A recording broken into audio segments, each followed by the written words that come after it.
Doncs benvinguts a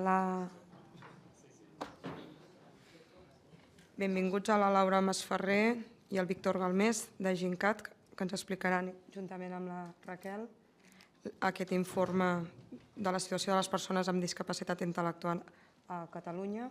Teniu 20 minuts aproximadament i els grups tindran 3 minuts després, quan vulgueu. Perfecte, doncs comencem, ens repartirem el temps entre els tres. Començar la Raquel des de la seva vivència personal, centrant en alguns punts que surten a l'informe. Després jo faré una mica de resum de l'informe i la Laura farà les conclusions i visions més generals. Raquel, tot teu. Hola, bon dia. Soc la Raquel Arriaza, representant del Consell de Persones amb Discapacitat Intel·lectual de DINCAT. També formo part del grup de dones feministes de DINCAT. Estic a Sabadell també, representant a les dones a través de Taina. Nosaltres aquí el que volem reivindicar és la importància de donar la nostra veu en la política, perquè així és la millor manera que la gent sàpiga les nostres realitats, les nostres dificultats a l'hora de tenir una feina, una vivenda.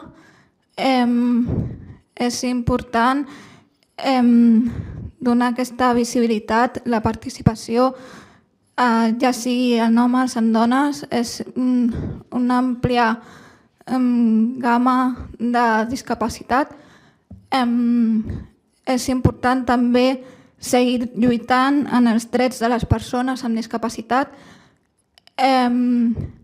També és cert que s'han millorat moltíssimes coses, encara que queden moltes per millorar. El tema de la feina és un tema que encara que vagi millorant queda molt per fer. Jo, per exemple, estic treballant al Zara de Terrassa, ja tinc per fi una feina fixa, però no sempre ha sigut així. Sempre han sigut contractes petits d'1 any, 2 anys, i després retornar a treballar.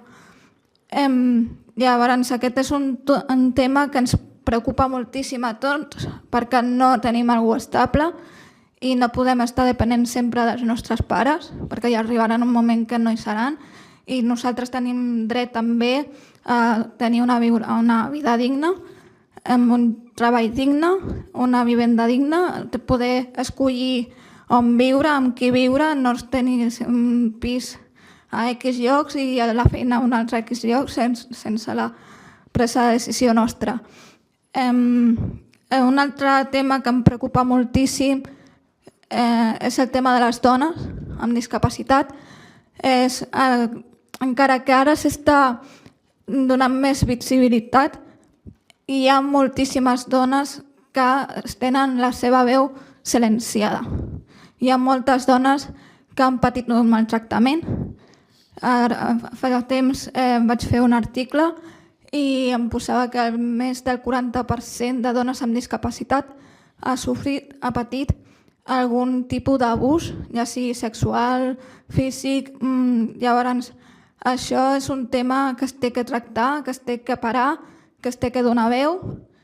I també el tema de l'accessibilitat en el llenguatge inclusiu. Em refereixo que es té que donar molta més visibilitat al llenguatge de signes, al braille, perquè és la millor manera que les persones amb discapacitat siguin incloses a la societat, puguin participar més i puguin fer moltes més activitats com qualsevol persona. Són aquests 3 temes que trobo més importants. Molt bé, moltes gràcies, Raquel. Raquel explica les vivències en primera persona d'àmbits que ella considera rellevants i que queden reflectits en molts àmbits de l'estudi Com haureu vist o podeu veure, està estructurat en base a la Convenció de les Nacions Unides del Dret de les Persones amb Discapacitat i els diferents drets que marquen, i en cada un d'aquests drets hem fet un capítol analitzant quina és la situació. Una és, com comentava la Raquel, el treball, on trobem que de les persones amb discapacitat intel·lectual només una de cada 10 treballa. Això es tradueix en una taxa d'atur molt elevada, una taxa d'activitat molt baixa, i després anirem veient a les conclusions però aquí també la gran dificultat és la manca de dades. Per exemple, la taxa d'atur de les persones amb discapacitat intel·lectual no es calcula cada any o sistemàticament. De tant en tant es fa algun càlcul aproximat i estimació on surt que és més del doble de la població, de la resta de la població, i també més elevada que l'altra del conjunt de la resta de discapacitats. Aquí en el treball, i per entrar una miqueta, també surt que, per exemple, es destaca que el 70% dels nous contractes es fan en centre especial de treball, configurant-ho com una eina cabdal per garantir el dret al treball, perquè si el gruix va aquí i és els centres que es preocupen de generar ocupació a les persones que tenen més dificultats, és una política cabdal per continuar garantint el dret al treball, i sense descuidar l'empresa ordinària, que és l'altre 30% de contractes. Però aquí, si seguim, anem trobant la Raquel també parlava del tema de gènere, de la doble discapacitat, de la discapacitat creuada, i al llarg de l'estudi veiem, no hi ha hagut un capítol específic, sinó que està treballat al llarg de l'estudi, i veiem que en totes les dades sempre hi ha un biaix de gènere on té impacte la situació de la discapacitat intel·lectual, però que sempre està afegida o agreujada per el fet també de la discriminació de gènere. I per tant, aquí cal que les polítiques de gènere tinguin aquesta mirada o tinguin un apartat específic en relació a la discapacitat. Si anem una mica pel cicle vital, no podrem repassar tots els drets o tots els capítols, però sí centrar-nos en algunes dades principals. A l'àmbit de la infància i l'adolescència, es recull que s'ha augmentat, hi ha hagut un abocament de recursos molt gran en els darrers anys, però tot i així les hores setmanals d'atenció a cada infant que ho necessita estan per sota del mínim legal establert, i la llista d'espera s'ha duplicat en 3 anys. Per tant, tenim una demanda creixent, i a més a Catalunya tenim un sistema d'atenció a la infància, de CDIAPS, molt consolidat, molt bo, i podríem dir que pioner a l'estat espanyol, però tot i així s'ha duplicat la llista d'espera en 3 anys, per tant calen molt més recursos. Quan parlem de l'educació, l'àmbit d'escola, també tenim que en els darrers 5 anys s'ha incrementat un 20% la matrícula en escoles d'educació especial, i que és un recurs necessari, imprescindible, i ho continuarà sent-ho, però sí que alguna cosa no està acabant de funcionar si el focus l'hem de posar cap a la inclusió a la inserció a l'escola ordinària, i l'evolució està anant a l'inversa.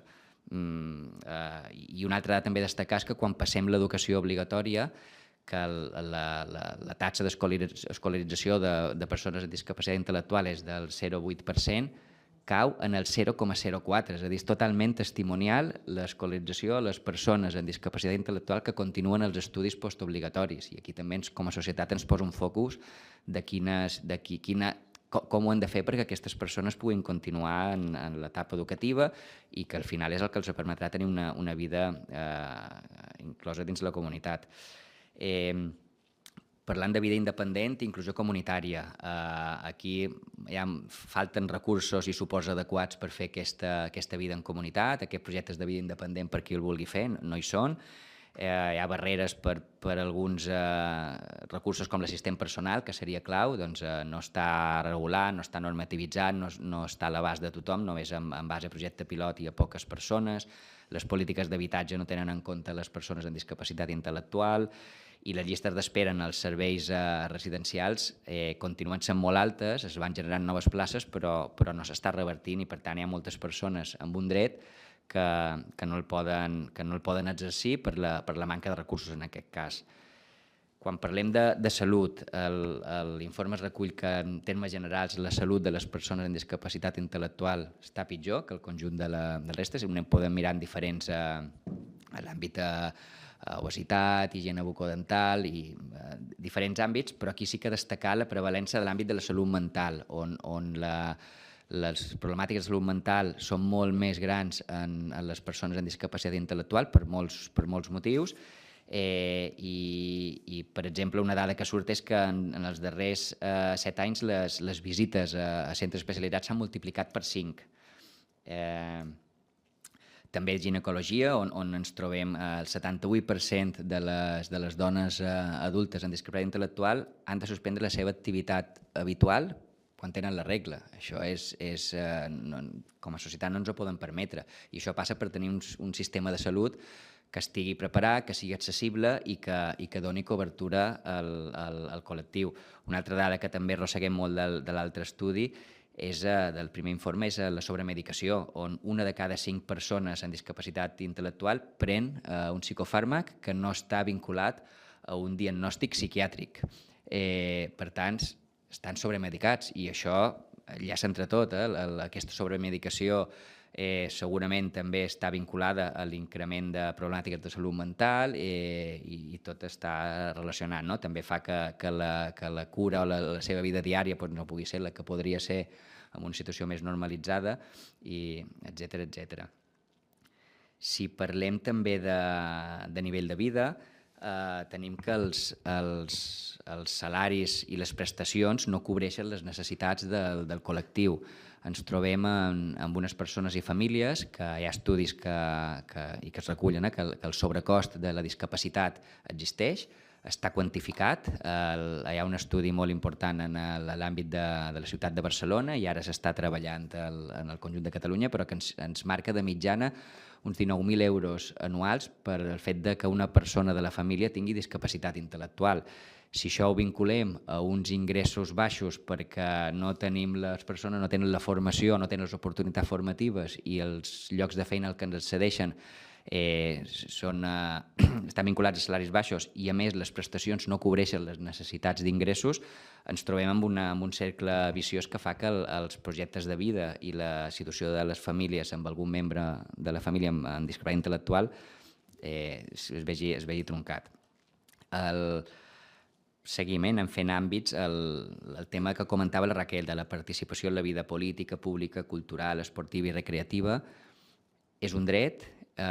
Creiem que en el paradigma actual, on tenim una convenció i on parlem de plena inclusió, ha de ser una prioritat, on sempre antigament ha estat relegat a altres àmbits, no? A centrar-nos en el tema de tenir serveis residencials, de l'accés a la feina, de cobrir la part de salut bàsica, que tots aquests temes no estan coberts, però és que, a més, si no som capaços de garantir aquest dret a formar part de la societat, no aconseguirem la plena inclusió, no aconseguirem la normalització de la seva vida. I, per tant, són àmbits que és molt important que quedin recollits, i que, per exemple, la Raquel, quan explicava que la participació en la vida política la tenen molt difícil, ella té molt interès i segueix la vida política i té ganes d'implicar-se amb algun partit polític, i sí que així em consta que hi té converses, com ella, alguns altres companys, però la vinculació, la participació és molt limitada, i un fet clau és que també a l'aspecte del Parlament mateix no hi ha cap persona amb discapacitat intel·lectual que pugui representar el col·lectiu. Això ho extrapolem a l'esport, a la cultura.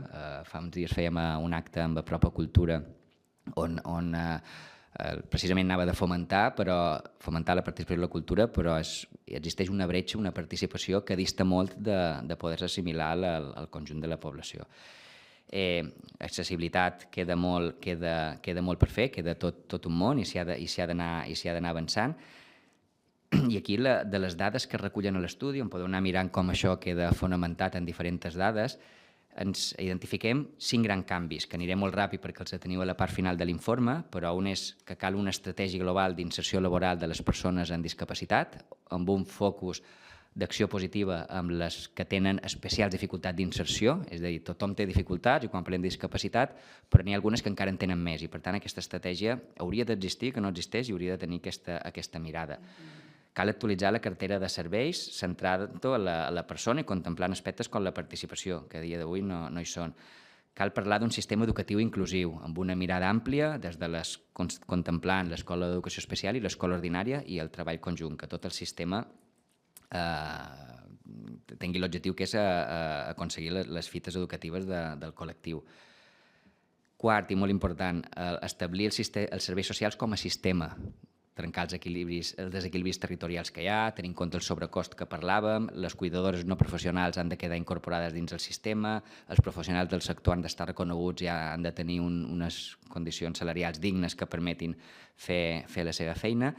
I per últim, i no menys important, també i podria englobar tot l'anterior, que és garantir l'igualtat de tracte i no discriminació en temes com l'accessibilitat, que el món no és accessible, Catalunya no és accessible, el tema de gènere, centrat en nenes i dones en discapacitat intel·lectual, i l'accés en tots els àmbits, justícia, sanitària, entorn penitenciari, tot això ha d'estar garantit.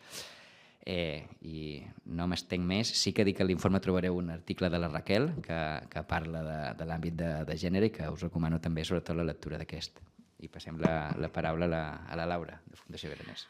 Moltes gràcies, Víctor. Moltes gràcies i bon dia a tots i a totes. En primer lloc, agrair a la Raquel la seva intervenció. La participació efectiva, que és un dret de les persones amb discapacitat que reconeix la Convenció, i l'opinió ja hauria de ser una norma arreu, però és que ja és obligatòria per llei que sigui en aquells espais on es decideixen i es debaten qüestions que les interpel·len directament. En aquests minuts m'agradaria poder incidir en tres grans qüestions en relació a l'informe, que com bé s'ha dit el que hauria de servir és perquè d'alguna manera les evidències i les dades que s'hi recullen serveixin per poder demanar més i millors polítiques públiques, però alhora també poder fer que totes les entitats socials, totes les entitats que estan donant aquests suports a les persones puguin tenir també totes aquestes dades i evidències per planificar, per fer estratègies també millors i també més alineades amb la Convenció de Drets de les Persones amb Discapacitat. Dit això, la primera d'aquestes tres coses que els voldria dir és parar-nos un moment en la Convenció de Drets de les Persones amb Discapacitat, que segurament molts de vostès coneixen i que és d'obligat compliment per als estats signants a partir del 2008. Dic que molts de vostès segur ho coneixen, però potser no és tan clar i per això ens obliguem a fer-hi esment i a parar-nos-hi una mica. Perquè realment és una convenció molt desconeguda per gran part de la nostra societat, també per molts agents de l'àmbit polític i també encara per molts agents de l'àmbit social. I malauradament, i tal com l'informe també detalla, si se l'han pogut mirar, per part directament de les persones amb discapacitat, per part també de parelles. Per tant, en aquest sentit, només la Convenció d'alguna forma es basa, com no pot ser d'altra manera, en la Declaració Universal dels Drets Humans i també incorpora pactes internacionals que hi han hagut posteriorment que bàsicament el que fan és reconèixer que totes les persones tenen els mateixos drets i les mateixes llibertats sense distincions de cap mena. És una cosa com molt bàsica, però és que cal que ho diguem, Tal com ha dit en Víctor, l'informe està estructurat en base als principis de la Convenció, dels quals només en diré 4, però penso que és important recalcar-los. El primer, el respecte a la dignitat de les persones i l'autonomia individual, inclosa la llibertat per prendre les pròpies decisions, tal com esmentava la Raquel, i la seva independència. La no discriminació, aquí amb totes les interseccionalitats que vostès vulguin, de gènere, de bagatge migratori, i n'anem afegint, la participació i la inclusió plena en la societat i la igualtat d'oportunitats, per dir-ne 4.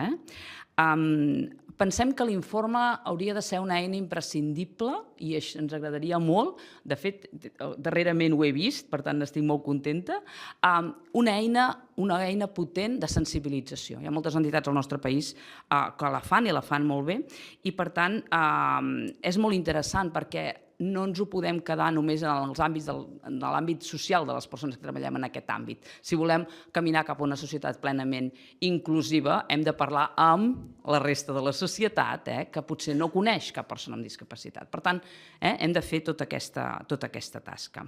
Sí que és veritat, i aquí també, perquè no només venim a explicar què és el que vostès com a legisladors poden fer, sinó que també perquè hi ha molta feina a fer també des de l'àmbit social, des de les pròpies entitats, hem de fer possible que totes les persones amb discapacitat s'empoderin i coneguin els seus drets i quins són i com els poden exigir.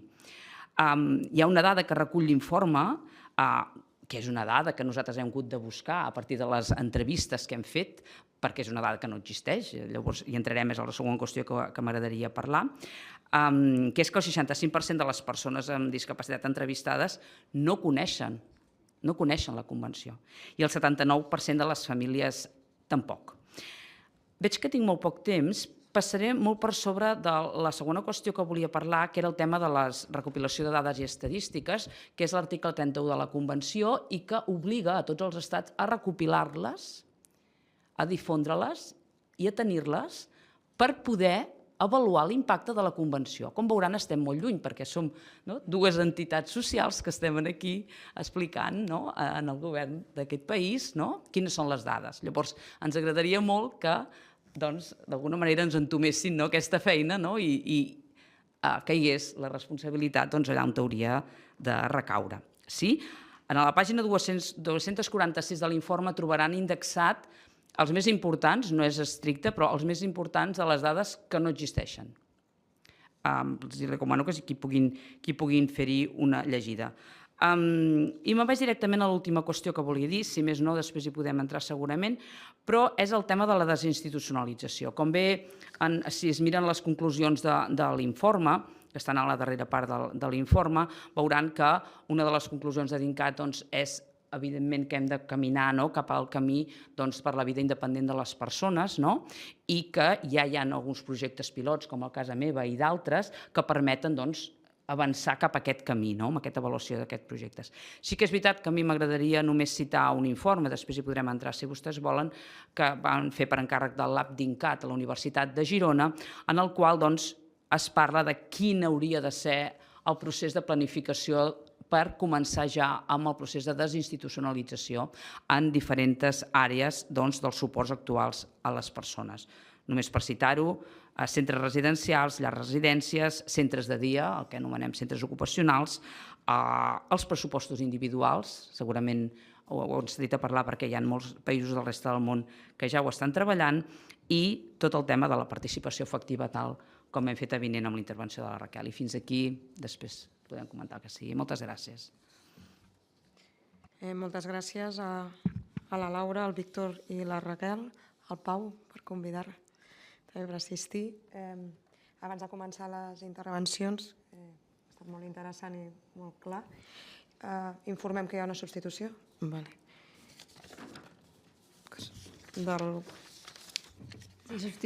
Substitueixo a Maria García Fuster. Soc Júlia Calvet. Perfecte. Per ordre, la compareixença ha estat demanada per Esquerra.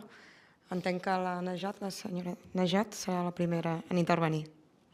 Gràcies, presidenta. Bon dia a tots i totes. En primer lloc, donar les gràcies a DINCAT per l'informe, per la feina feta, per la feina que fa i, per què no dir-ho, per posar en el centre del debat el dia a dia, malauradament, que molts no poden viure ni poden conèixer de les persones amb discapacitat intel·lectual.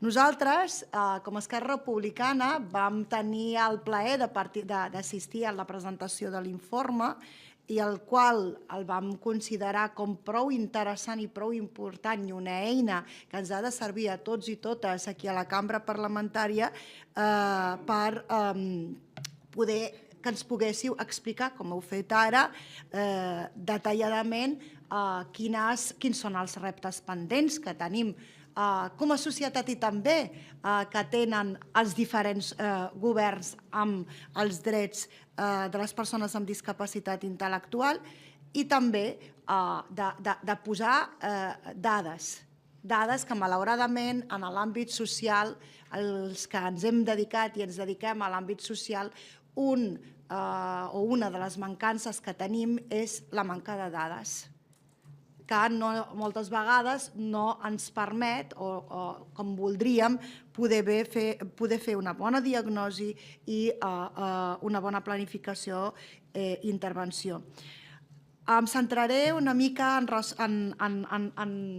la intervenció que ha fet la Raquel i voldria fer diferents preguntes. En primer, donar-te les gràcies, Raquel, perquè crec que la visibilitat és important i per això creiem que era important que poguéssiu estar aquí avui i que d'aquí també n'hauria de sortir. Segurament ens inspirarà a tots els diputats i diputades a fer propostes per també millorar aquesta visibilitat.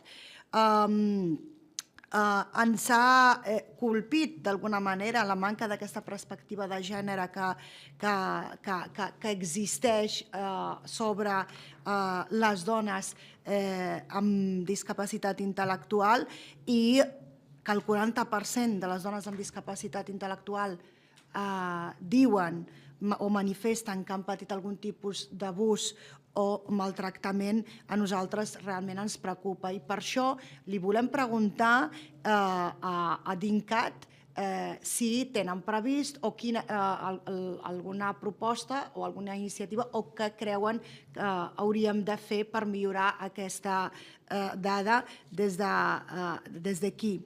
Respecte al concepte inclusió, mireu, a mi m'ha agradat molt escoltar la Raquel que digui i repeteixi de manera insistent el concepte inclusió. Perquè ens agradi o no, estem fent una involució en els conceptes en molts àmbits, en l'àmbit de la immigració, per exemple, que repetim de manera reiterada la integració, no sabem a què ens hem d'integrar, i per això agraeixo que avui també hagi situat la paraula inclusió. Quan parlem d'inclusió,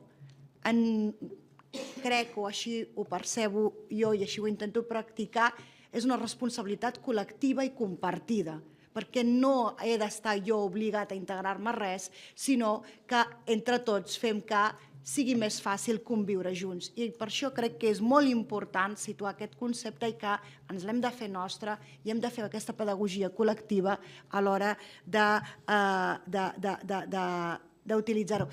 I acabo, presidenta, amb una només perquè s'han dit molts temes, recollim la informació i segurament farem propostes, igualment així ho farem des del nostre grup parlamentari. Hi ha un tema que voldria preguntar. Com podem fer des del Parlament perquè aquest concepte d'inclusió pugui d'alguna manera ser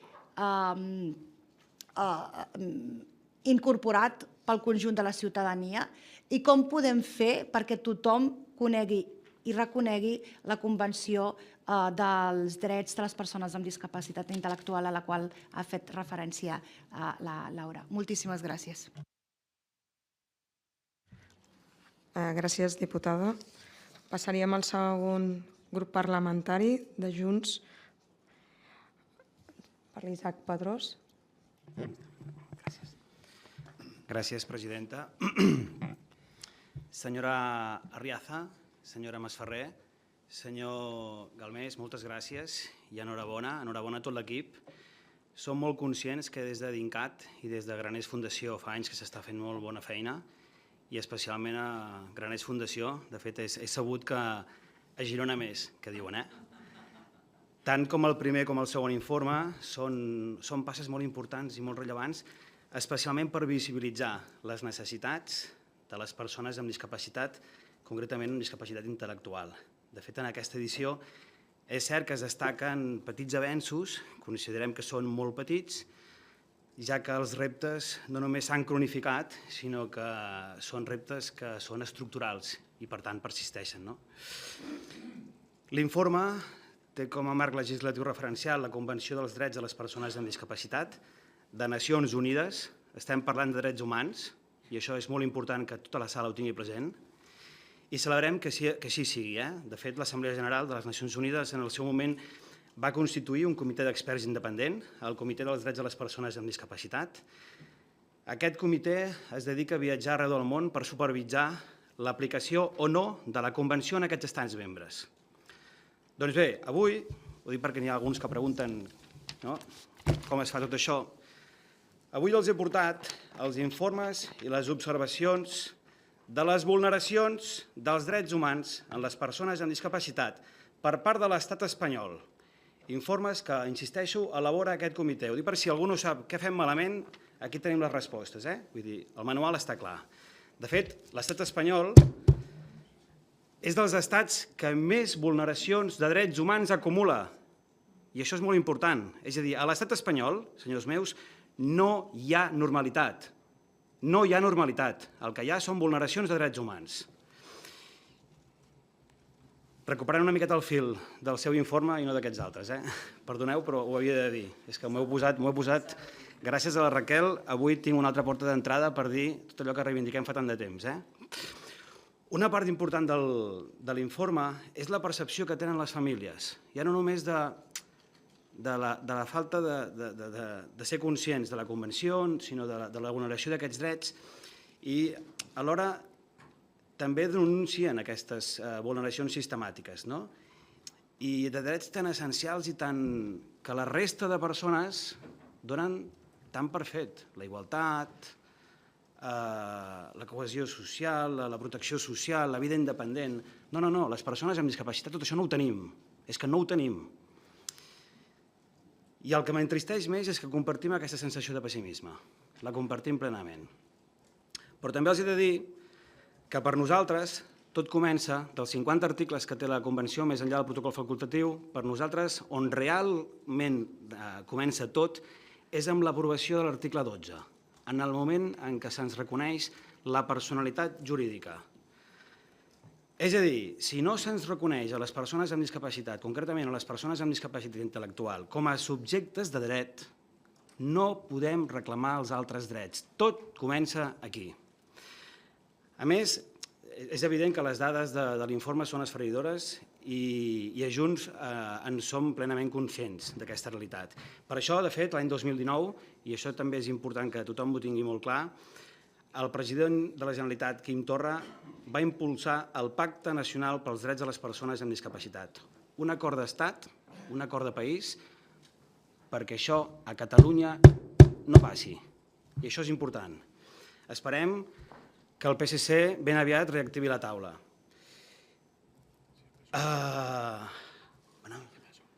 Perdó, doncs, disculpeu, m'he passat de temps, demano disculpes a la sala. Encoratjaria a DINCAT i a Graners Fundació a editar el tercer informe, tant de bon que no sigui necessari, perquè això voldrà dir que l'administració haurà fet la seva feina, però, si us plau, no ho deixin de fer, perquè també necessitem que el facin. Moltes gràcies. Moltes gràcies, diputat Pedrós. Passaríem al tercer torn pel grup parlamentari del Partit Popular, amb la diputada Montserrat Berenguer. Bon dia, presidenta. Moltes gràcies, Raquel, Víctor Golmés, DINCAT, Laura Masferrer, per aquesta presentació d'aquest informe i per haver-nos posat damunt de la taula aquestes necessitats i els nous reptes de la discapacitat intel·lectual a Catalunya. Ens queda clar això, que la inserció laboral és un repte, especialment per les persones amb discapacitat intel·lectual, i que ens heu ficat de manifest que sol un 10% o un de cada 10 treballa i té aquest accés al mercat laboral i que la quantia d'ingressos és força insuficient. Llavors, us voldríem preguntar, és a dir, hem de garantir, hem d'exigir aquest acompliment del 2%, del mínim d'un 2%, però què n'opineu hauria d'haver algun canvi en aquesta proporcionalitat, en aquest tant per cent? Seria necessari una coordinació, un treball conjunt, per exemple, amb un departament com és Empresa i Treball, per incentivar ajuts a l'ocupació de les persones amb discapacitat intel·lectual. Després heu fet referència i heu fet al·lusió a aquesta reforma del Codi Civil, a la creació de la figura de l'assistent, que sí que ha significat un avenç, perquè ha beneficiat unes 10.000 persones als seus entorns familiars, una reforma que ha estat adaptada de la Convenció de Nova York del 2006 i que ja substitueix aquella incapacitació, les figures de tutela i curatela, per promoure precisament i respectar l'autonomia d'aquesta persona interessada i que es pugui prendre en compte el seu parent en aquelles decisions que afecten a la seva vida, i això és un avenç important. Però us heu referit que falta recursos, que no està a l'abast de tothom aquesta figura de l'assistent, i si ens podríeu il·luminar també en aquest àmbit, en aquest sentit. Quan hem parlat de la discriminació, entenem que nosaltres cal fer i farem propostes per tractar tot el tema de l'estigma de les persones amb discapacitat i poder visualitzar aquesta problemàtica. Per tant, la inclusió l'entenem dins de l'àmbit i de forma transversal des de l'educació, de l'àmbit dels serveis socials, de la família, fins i tot de l'esport. La Raquel ens ho has posat perfectament bé i moltes gràcies, molt agraïts. Gràcies, diputada. El pròxim torn és per al grup parlamentari de Vox Catalunya. Gracias, presidenta. En primer lugar, gracias por la comparecencia de hoy. Hemos tomado nota de todo y consideramos que es muy importante que venga gente del mundo civil a contar realmente lo que ocurre fuera de estas cuatro paredes, ¿no? En primer lugar, el informe se centra en exigir mayor intervención y responsabilidad para mejorar las condiciones de vida de las personas con discapacidad intelectual y, sin embargo, se ha sobreestimado el papel del Estado y se ha subestimado la importancia del entorno familiar y comunitario como primer motor de apoyo y de cuidado. En cuanto a las políticas públicas actuales, con un enfoque progresista, pues promueven el aumento constante de recursos destinados a servicios sociales sin un análisis exhaustivo de la eficiencia. Este informe refuerza esa visión sin considerar que en un contexto de subida de impuestos y creciente presión fiscal sobre las familias trabajadoras, estos recursos podría gestionarse de forma más efectiva si se potenciara la colaboración público-privada y se priorizara el apoyo a las familias. En cuanto a la insistencia de la visión de género, ¿no?, la interseccionalidad y este enfoque, estas perspectivas dividen a la población en grupos con necesidades especiales que demandan políticas fragmentadas, en lugar de fomentar soluciones universales que beneficien a la familia y a la comunidad en su conjunto. En definitiva, aunque el informe hace una aportación valiosa al visibilizar las dificultades de las personas con discapacidad intelectual en Cataluña, podemos decir que las políticas públicas izquierdistas han conducido a una gestión ineficiente y han socavado la capacidad de las familias para prosperar de forma autónoma. Para dar facilidades a estas familias son necesarios incentivos a la responsabilidad familiar y comunitaria junto con un control más riguroso del gasto público y de la redistribución de recursos. Muchas gracias. Gràcies, diputada Calvet. Passem al següent torn, al grup parlamentari de Comuns, amb la senyora Lozano. Gràcies, presidenta. Bon dia. Moltes gràcies per les seves compareixences, Víctor, Laura, molt especialment a la Raquel per compartir amb nosaltres les seves vivències i dificultats, que són les de les persones amb discapacitat intel·lectual a Catalunya, però també per posar el focus, per visibilitzar una problemàtica de la que no en parlem prou, com és la violència de gènere sobre les dones en situació de discapacitat intel·lectual, precisament aquests dies que estem immerses en les reivindicacions entorn al 25N, de la seguretat de totes les dones i de no ser víctimes d'aquesta violència. Moltes gràcies. També per la magnífica feina que fan com a entitat des de fa molt de temps i que és un autèntic benefici per tota la societat en el seu conjunt. És molt important la referència que feien a la Convenció de Nova York. Desafortunadament, com a resultat de la dissolució de la cambra, la reforma que teníem en curs del Codi Civil, que precisament recollia una modificació del règim de complement de capacitat que existia anteriorment, precisament per substituir-lo per la figura de l'assistent, doncs va quedar aturada, però esperem que reprengui a la màxima celeritat possible. En qualsevol cas, del que es tracta és que es reconegui la condició de subjecte jurídic de ple dret i que, per tant, les persones tinguin la capacitat per dirigir la seva pròpia existència sense que ningú els infantilitzi ni hagi de dirigir la seva vida per elles. I des d'aquesta perspectiva, la desinstitucionalització, efectivament, és un element molt i molt important perquè permet aquesta autoorganització de la pròpia vida, permet aquest exercici de l'autonomia personal, que és absolutament fonamental si ens creiem de debò aquesta igualtat d'oportunitats, partint a més d'una base. El nostre grup no comparteix que la utilització de recursos públics per determinades finalitats sigui malbaratar-los, tot el contrari, perquè a més tenim un mandat constitucional que indica que els poders públics tenim l'obligació de remoure els obstacles que puguin patir tots i totes els ciutadans i ciutadanes, sense excepció, per tenir una vida plena en totes les seves facetes. I en aquesta autonomia personal, de ben segur és clau la inserció laboral. Nosaltres al respecte sempre ens genera un cert dubte, perquè tot i que no deixa de ser cert que guarda una relació molt directa amb el tema de l'accés a l'educació, amb els recursos que resultin necessaris per accedir a la formació en peu d'igualtat, i en primer lloc per poder créixer com a persones també, perquè la formació no té només una finalitat estrictament laboral, però per poder accedir a una equiparació, a una capacitació equiparable a la de la resta dels seus companys o companyes d'escola o d'institut.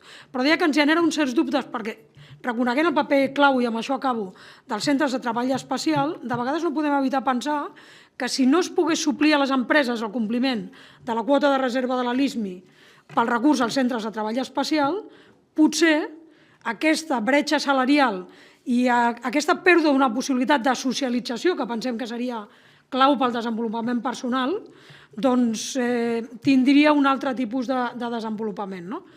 Bé, i en qualsevol cas, i acabo perquè ja no tinc temps, molt d'acord també amb el tema de la necessitat de les polítiques d'habitatge, i sí volia conèixer el seu punt de vista entorn al tema de l'habitatge dotacional, habitatge amb serveis, etc. Gràcies. Moltes gràcies, diputada Lozano. El següent torn és per el grup parlamentari Candidatura Unitat Popular Defensem la Terra, amb la diputada Maria Pilar Castillejo. Sí, moltes gràcies. Gràcies també als que heu fet la compareixença avui, al DINCAT, per l'elaboració d'aquestes dades, perquè són molt necessàries perquè puguem confrontar realitats respecte a discursos que després venen buits. Gràcies també a la Fundació Graners per l'aportació que ens fa i per... Lamento que haguem d'explicar aquí la convenció, perquè jo cada vegada que aquí hem de tornar a parlar dels drets humans i recordar-los i dir que tots som iguals davant de la llei, doncs sap com greu, però ens passa sovint, que hem de tornar a dir que tenim un principi de no discriminació i que això aplica a tothom. I també gràcies, com no, a la Raquel per compartir amb ella la seva vivència, perquè ens dona una realitat més propera, que ens expliquis des del teu punt de vista com ho veus. És molt important, crec jo, que feu aquesta feina que feu, que ens les pugueu explicar perquè podem posar el focus amb el tema de la discapacitat intel·lectual, que malauradament jo crec que està molt oblidada. D'una banda, els que estem aquí com a legisladors, perquè crec que hem de fer les nostres feines, com ha dit abans la Núria, reprendre les tasques que van quedar pendents quan va decaure la legislatura anterior, però no només és feina nostra com a legisladors, sinó també creiem que hi ha una feina perquè hi ha lleis que ja existeixen però que no es fan complir i que d'una banda tenim una tasca molt important de sensibilització cap a la nostra societat. Jo crec que donar a conèixer la Convenció, com molt bé heu explicat, les mateixes persones amb discapacitat o les famílies la desconeixen, per tant crec que és molt important que es doni a conèixer quins mecanismes penseu que poden ser els més adients, m'agradaria que en parléssim, però també per part del govern fer complir aquelles lleis que ja existeixen a través de quins mecanismes de control hauríem de posar. Per exemple, una de les dades, em centro en això perquè no ens dona temps de molt, amb l'escola inclusiva. Tenim molt reglamentat com ha de ser l'escola inclusiva, però veiem que és una realitat que no es dona. Els nens amb discapacitat intel·lectual dintre de les escoles pateixen discriminació, no tenen igualtat de tracte, estan estigmatitzats, tant pels altres companys com per les mateixes famílies que no acaben d'entendre el que està passant. Les dades que heu donat ho mostren. I també la manca d'educació postobligatòria. Encontrar una formació professional per un nen amb discapacitat intel·lectual o una nena és realment molt dificultós, és una feina que no està a l'abast de tothom. A més, també aquí la Generalitat discrimina perquè amb les pràctiques, amb la formació professional, la Generalitat sí paga la seguretat social dels nens que estan en escoles públiques, però no els que estan en escoles concertades, quan moltes vegades no trobem formació professional concertada perquè no existeix. I aquí també hauríem de legislar en aquest sentit. Per últim, si podeu aprofitar el segon torn per donar-nos una mica més d'explicació d'aquest informe de la Universitat de Girona sobre la desinstitucionalització, que no has pogut fer a la primera part i t'agrairia molt l'explicació. I gràcies per tot. Moltes gràcies, diputada Castillejo. I per últim, el torn del grup socialista amb el diputat Mateo, Guillem Mateo. Moltes gràcies, presidenta. Bé, primer de tot, agrair-vos, Raquel, Víctor i Laura, la vostra compareixença avui aquí. Jo crec que ha estat molt profitosa, en tant que l'informe diu i explicita moltes coses molt importants, sobretot molts deures a fer. Com bé dèiem, s'han fet avenços importants, però no és ni molt menys al final del camí i queda molt de tros per recórrer. Llavors, ho hem d'agafar avui això com un punt de partida i fer-nos nostre. En aquest sentit, dir-vos que transmetrem, i creiem que és així, i ens tenim constància que des del Departament i des del Govern també estan compromesos amb el treball rigorós en la recollida de dades i en el posterior anàlisi per poder dur a terme polítiques públiques més efectives del que són, punts de trobada on millorar, i en aquest sentit transmetre aquesta confiança en el Departament i també en el Govern. No me'n puc estar, no mirem pel retrovisor. No cal, no centrifuguem culpes cap a l'Estat, no cal. Punt de partida, compromís, treball, rigorositat. Estem aquí per intentar millorar la situació. I un cop dit això, des del grup Socialistes i Units per Avançar vam estar presents a la venda d'INCAT, amb la portaveu, amb la Mònica, jo també vaig estar present, del projecte Mi Casa a Casa Meva. Crec que és un dels projectes cabdals i que n'hem de fer gala i n'hem de fer bandera, perquè resumeix els 4 punts que comentava precisament la Laura. La dignitat, l'autonomia personal, la independència, la no discriminació, una inclusió plena i, en el fons, una igualtat d'oportunitats. Per tant, projectes com aquests són els que hem de fer-ne bandera per intentar, en la mesura del possible, que sabem que hi ha molts temes, que tot és molt complicat en aquesta societat, treure d'aquesta invisibilitat en aquest sector, en aquest grup de persones amb discapacitat intel·lectual concretament, perquè a vegades tot va molt ràpid i sembla que hi hagi molts temes i no tots siguin tan importants. Doncs no, aquest és un tema important i nosaltres ens el fem nostre. I jo crec que l'exemple del projecte Mi Casa és un dels grans exemples que en podem fer, com deia, bandera. I un cop dit això, hi ha moltes dades i molt colpidores en tot l'informe i l'estudi. Però com ens hem de centrar, i els he de fer una pregunta, en aquest sentit jo em voldria centrar en la salut mental. Crec que el col·lectiu té un problema agreujat en quant a la salut i, com molt ben explicat, encara més agreujat en el tema de la salut mental. I el fet que s'hagi multiplicat per 5 les visites i les sol·licituds de visites per salut mental és un fet que no deixa de corroborar-ho en aquest sentit.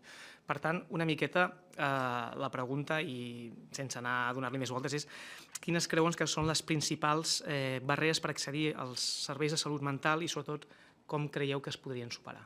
Moltes gràcies.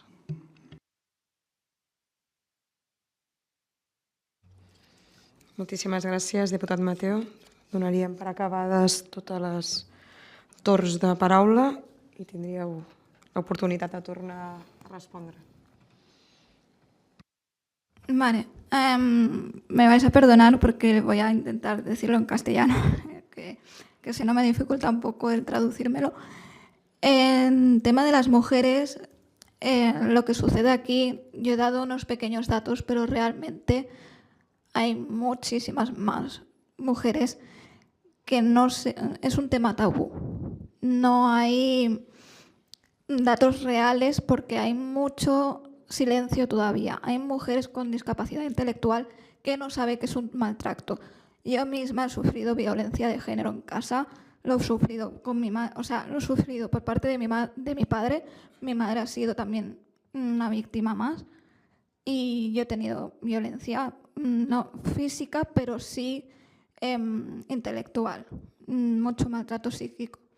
Entonces, yo sí que me he atrevido, tengo compañeras en DINCAT que han sido también maltratadas, saben lo que es un maltrato, pero en la sociedad muchas personas, da igual hombres o mujeres, no saben que es un maltrato a nivel discapacidad intelectual.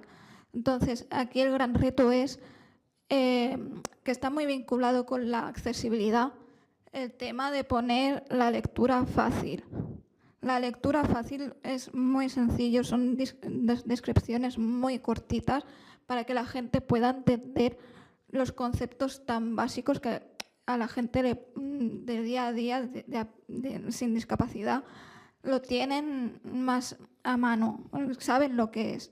Entonces, eso también le facilita a dos secciones o géneros, a la discapacidad y a la gente grande. Mucha gente mayor antiguamente ha sido maltratada, entonces el tema de la accesibilidad al lenguaje inclusivo es algo que le estoy machacando mucho porque tengo compañeros detrás, lo vivo cada día con mis compañeros, los escucho a ellos y es que se me parte el alma.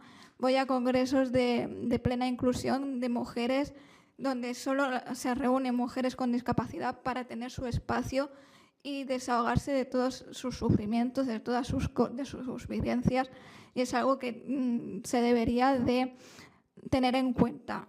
El tema de la lectura fácil, el braille, el lenguaje de signos, si eso se pone en la policía, en el campus de sanidad, de educación, donde tengan que poner una denuncia para poder maltratarse, para poder denunciar que es un maltrato, es muy sencillo. También los medios de comunicación tienen que haber muchísima más visibilidad en casos de mujeres con discapacidad que han sido o han tenido algún tipo de violación, para que así las mujeres que hayan sufrido den también voz, tengan esa valentía de atreverse. ¿Cuántos casos han salido detrás de una mujer?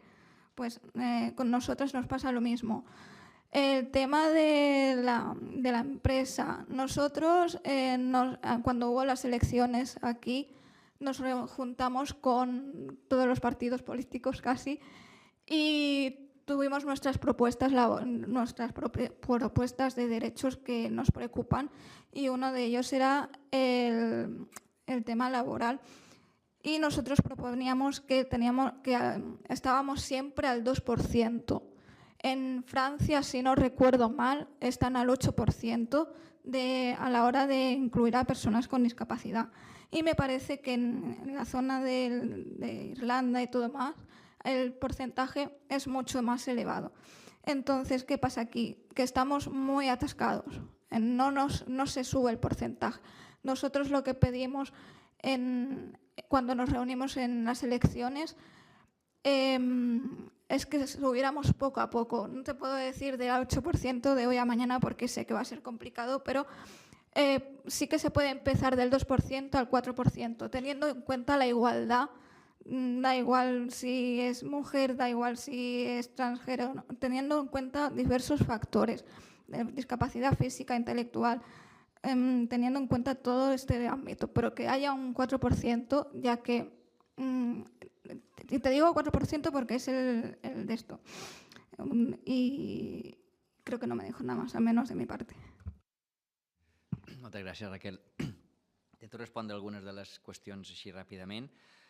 En relació a la senyora Najat d'Esquerra, que demanava què es pot fer amb el tema d'abusos a dones i nens amb discapacitat intel·lectual, aquí, en totes les campanyes electorals municipals de la Generalitat de Catalunya, nosaltres fem propostes de què es pot incorporar i les poden compartir, les poden fer tornar a arribar, però sobretot és un tema transversal, és a dir, en totes les polítiques que tinguin a veure en gènere, contemplem l'especificitat de la discapacitat intel·lectual, perquè va més enllà, perquè cal posar-hi el focus i és la interseccionalitat. Senyor Pedrós de Junts, sí, posava en valor el tema de la personalitat jurídica, dels subjectes de dret, i això és la clau, la reforma del Codi Civil. Aquí també algú preguntava què poden fer, com poden fomentar la inclusió, com poden posar el focus. Una és la tramitació de la modificació del Codi Civil, que ara arribarà al Parlament, que la fem ràpida, que sigui efectiva, que portem molt de temps fent-ho i que s'escoltin les propostes, almenys les que fem en primera persona dels sectors implicats, per poder millorar-la, perquè sí que és una base que està molt bé, però nosaltres crec que tenim 4 propostes concretes que en el tràmit anterior ens costava molt que formessin part de la negociació de les al·legacions. El tercer informe el farem, esperem tenir més dades, esperem que serveixi perquè de les administracions públiques es generin més dades i puguem tenir un millor informe i, com deia la Laura algun dia, que vingui fet per part de l'administració. Senyora Berenguer del PP i en relació al que comentava la Raquel, si havien d'anar més enllà del 2%, sí, segur que sí, i s'ha de complir, però no només, és a dir, no només la cultura de la penalització de qui no ho faci, que sí, però cal posar eines, cal instruments com el treball en suport. Què necessiten les empreses? Per poder incorporar persones necessiten tenir l'acompanyament especialitzat, que hi ha uns professionals que puntualment, perquè estem parlant d'acompanyaments puntuals, puguin fer seguiment del lloc de feina d'aquestes persones que tenen més dificultat d'inserció laboral i que ho puguin fer al llarg de tota la seva vida, en moments més puntuals, un cop a la setmana, un cop al mes, i moments de canvis de feina, de remodelació, de modificacions, potser és cada dia. No són tants diners per cada persona si fem la mitjana i cal desenvolupar el treball en suport que a dia d'avui no és una realitat i és bàsic perquè les insercions siguin exitoses i per tant les empreses les mantinguin i tinguin exemples i eines per poder incorporar persones a l'empresa ordinària. Que, a més, es comentava, això no està contraposat en el centre especial de treball.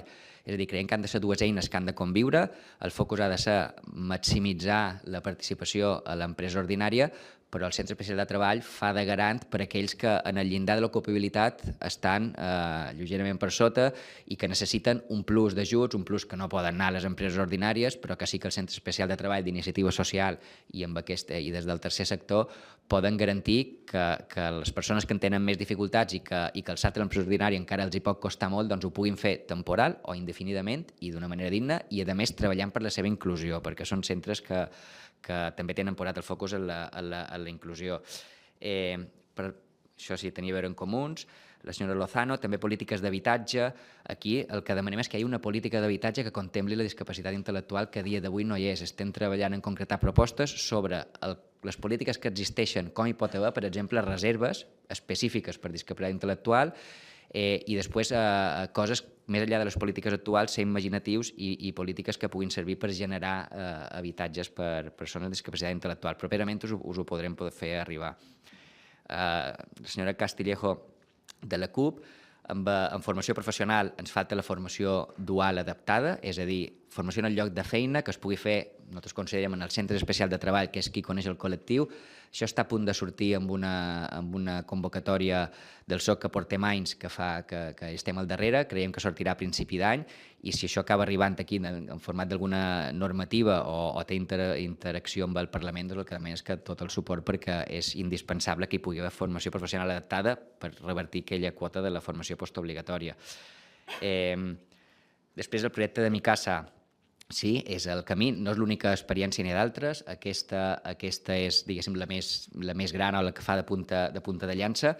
Aquí com es pot donar continuïtat a això que no ha de caure? Doncs tinguem finançament que s'està treballant perquè la futura Combo pugui finançar la continuïtat del Mi Casa fins que passi a ser un servei, potser no és exactament aquest servei, però les adaptacions que calgui dins la cartera de serveis en el 2027 i per tant aquí també arribarà la modificació de la cartera en format de llei i el que sí que podeu fer és el posar-ho així, que generar els consensos que hi pugui haver. I en temes de salut mental, el problema no és la barrera per accedir als serveis, el problema és que, i això ho explicava molt bé el Ramon Novell, molts problemes de salut mental venen per no formar part de la societat. L'exclusió genera problemes de salut mental, per tant, com podem afrontar els problemes de salut mental? Alguns seran doble prevalença, però alguns serà amb l'inclusió, avançant amb les mancances que hi ha a l'informe i sobretot que els serveis sanitaris sigui accessible, però ja existeixen els serveis especialitzats que funcionen molt bé.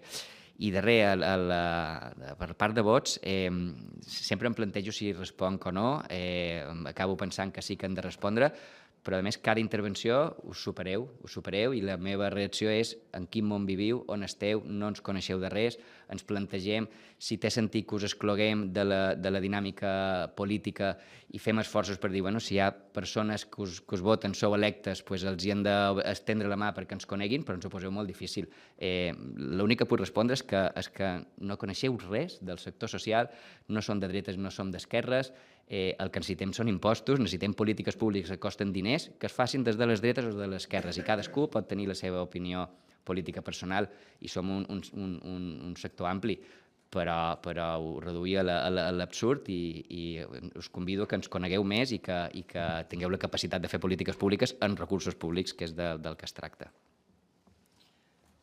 Sí, jo molt breument, alguna de les intervencions es referien al sentit de com poder fer conèixer més la Convenció, com poder conèixer més els drets. No cal que, és a dir, amb tot el tema d'empoderament de la dona, hem viscut en aquest país a les últimes dècades tota una tasca molt important i molta part s'ha fet des del govern, doncs plantegem un repte de país com aquest en l'àmbit de la discapacitat. Teniu moltes entitats en l'àmbit del tercer sector social que són expertes en sensibilització, hem de fer més polítiques preventives i tant en aquest sentit us acomiado. També heu fet alguna intervenció en el sentit de com es podria controlar realment l'aplicació de la Convenció. Bé, l'Isaac ens has portat tot això, que és terrible, però jo el que diria és més enllà d'això, i en Víctor ho sap perquè ell és el seu cavall de batalla constant des de fa moltíssims anys, hi ha tota la famosa revisió de la cartera de serveis. Clar, és a dir, el primer que es podria fer seria adequar la cartera de serveis a la Convenció. I, de fet, això em porta a la tercera i última cosa que volia dir, que també m'han demanat des dels comuns si podríem dir-ne alguna cosa més. Això em porta a precisament l'estudi que abans explicava, que és un estudi que el Lab d'INCAT, que és un òrgan des del qual que nosaltres com a Graners Fundació participem de d'INCAT i a través del qual es realitza l'informe que avui estem exposant, també amb altres accions que es fan, va fer un encàrrec a la Universitat de Girona, al grup de recerca en diversitat que dirigeix la catedràtica Maria Pallissera i d'altres estudioses, però que ella lidera, en el 2022 sobre això, la revisió i l'actualització de la cartera de serveis en base als principis de la Convenció. I entre les prioritzacions que marcava l'estudi, faig una reducció absoluta, després us ho farem arribar al link perquè pugueu tenir-ho, però entre les prioritzacions de l'estudi el que deia és una necessitat de revisar els processos que condueixen a la distribució de suports, tot el tema de valoració i diagnòstics, que realment estigui molt més, condicionen absolutament l'assignació de forma fixa i no de forma de cada persona. Sí. 2, la necessitat de revisar i flexibilitzar la cartera de serveis, això perquè no sigui un model compartimentalitzat, és a dir, que si una persona està en aquest ja no pugui estar en aquell, i aquesta és una dificultat que es dona moltíssim. I la tercera era el tema de la planificació, ja per fi, d'un procés de desinstitucionalització. I llavors elles sí que plantejaven que aquest procés de desinstitucionalització hauria de implicar com a mínim això, primer els centres residencials, entenent les residències i les llars residències, afavorint, i abans n'hem parlat, no es tracta de tancar els ulls i que demà tot sigui diferent, això és impossible, però sí iniciar processos de transició. Llavors l'estudi està molt bé perquè planteja aquests processos de transició. I llavors deia, afavorint això, una transició cap a models de suport personalitzats, tal com l'article 19 de la Convenció planteja, de l'assistència personal, i, per exemple, amb solucions que ja estan a la cartera de serveis, com són els pisos amb suport, que com a màxim estableix que hi hagin 4 persones en una unitat i que, per tant, està molt poc desplegat i que està a l'actual cartera de serveis. És a dir, que hi ha coses molt difícils, però n'hi ha que no ho són tant, diguéssim, i que, per tant, aquí es podria començar. En segon lloc, en quant als centres de dia, perquè penseu que, clar, quan parlem de desinstitucionalització, és aquesta paraula que l'hauríem d'emmarcar per lo difícil que és de dir-la, i abans amb en Víctor en parlàvem, clar, sembla que tot remeti a les institucions, a la vida, a l'habitatge, però és que no només és això. Penseu que hi ha moltes persones amb discapacitat que passen molta part del seu dia en centres de dia, centres ocupacionals, que és un reducte, diguéssim, és un gueto. És a dir, no per... Però, disculpeu l'expressió, però d'alguna manera el que vull dir és que hi ha moltes experiències ja pilot, moltes entitats de DINCAT estan tirant endavant projectes molt, molt, molt potents amb els quals el que es fa, fins i tot estan sortint figures professionals noves, connectors comunitaris, és a dir, fins i tot s'està treballant molt i molt bé. I nosaltres n'hem fet alguna experiència també de discutir-ne per tal que cada vegada més aquests recursos siguin comunitaris i llavors les persones acudeixin als recursos comunitaris que ja existeixen.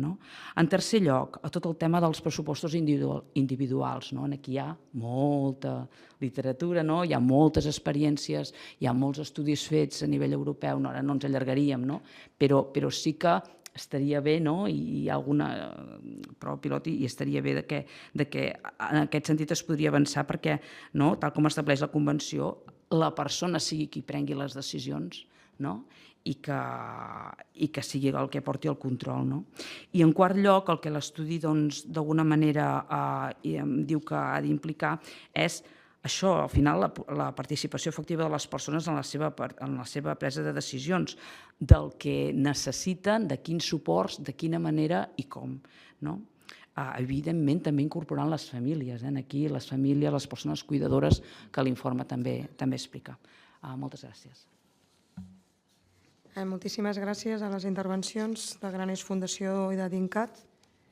Agraïm de nou les vostres intervencions i recollim que la nostra obligació és conèixer-vos més i totes les propostes que ens heu fet.